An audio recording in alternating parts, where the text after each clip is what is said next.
Welcome to the WVU Men's Basketball Chat on the dpost.com. I'm Todd Murray along with Justin Jackson, our WVU Men's Basketball beat writer.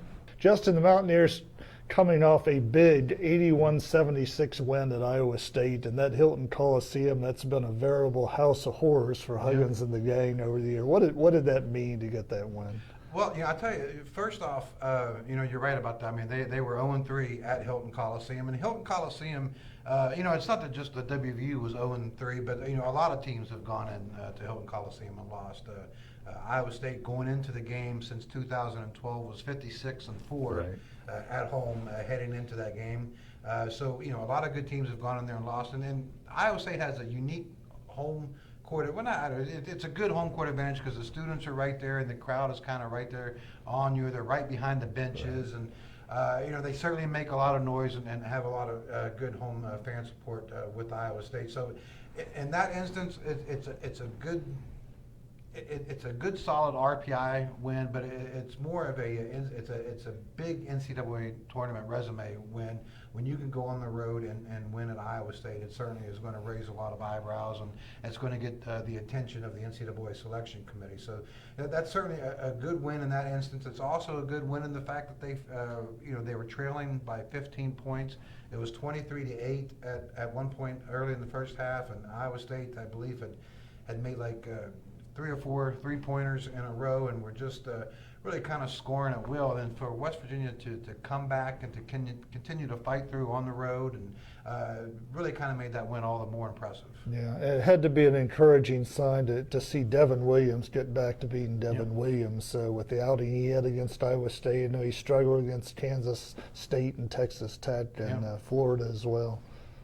He continued. The Florida game, he showed a lot of signs of getting back to rebounding. He had 13 rebounds against Florida, but the previous week against Texas Tech and Kansas State, I think he had just like 6 combined rebounds in both of those games, and then even a few games earlier than that, he was struggling to stay on the floor. It was a lot of foul trouble in a few games, and he just wasn't really kind of himself.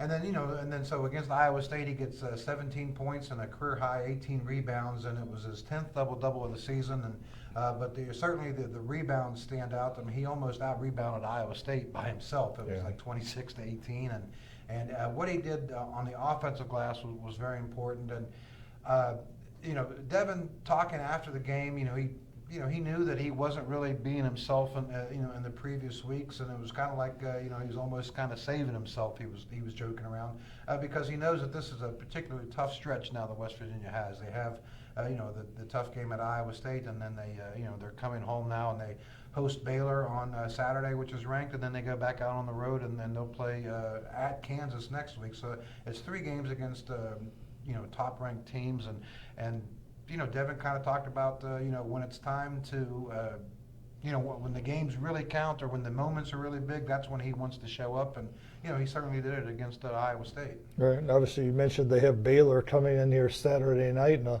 a lot of people may not realize, I'm sure Bob Huggins' players do, that the Bears are 3-0 in the Coliseum against WVU. They've made that their home away from home. Yeah, well, I mean, really the only team in the Big 12 that can really say that they've come into Morgantown and played well.